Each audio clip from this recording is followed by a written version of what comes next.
ఇవాళ ఏపీలోని పలు జిల్లాల్లో అక్కడక్కడ తేలికపాటి నుంచి మోస్తరు వర్షాలు కురిసే ఛాన్స్ ఉందని వాతావరణ శాఖ తెలిపింది.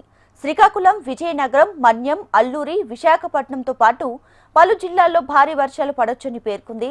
ఇక ప్రజలు అలర్ట్ గా ఉండాలని అధికారులు సూచిస్తున్నారు.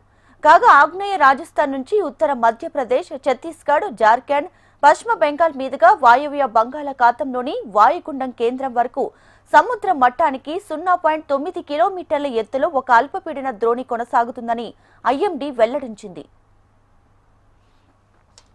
ఇక అటు బంగాళాఖాతంలో ఏర్పడిన వాయుగుండం మరింత బలపడి తీవ్ర వాయుగుండంగా మారింది.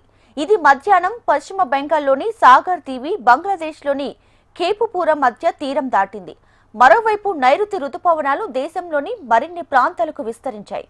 బంగాళాఖాతంలోని వాయుగుండం పరిస్థితులు కూడా రుతుపవనాల కదలికలను తోడ్పడుతున్నాయి.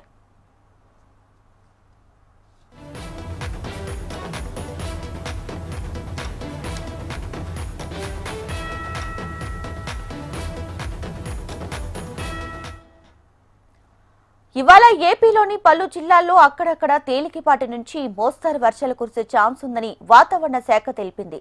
శ్రీకాకుళం, విజయనగరం, మన్యం, అల్లూరి, విశాఖపట్నంతో పాటు పలు జిల్లాల్లో వర్షాలు పడొచ్చని పేర్కొంది. ఇక ప్రజలు అలర్ట్ గా ఉండాలని అధికారులు సూచిస్తున్నారు.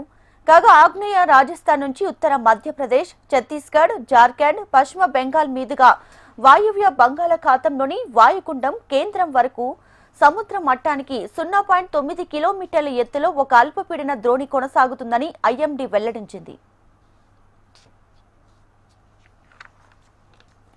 ఇక అటు బంగాళాఖాతంలో ఏర్పడిన వాయుగుండం మరింత బలపడి తీవ్ర వాయుగుండంగా మారింది.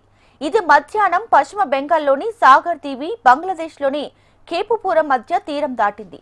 మరోవైపు నైరుతి రుతుపవనాలు దేశంలోని మరిన్ని ప్రాంతాలకు విస్తరించాయి.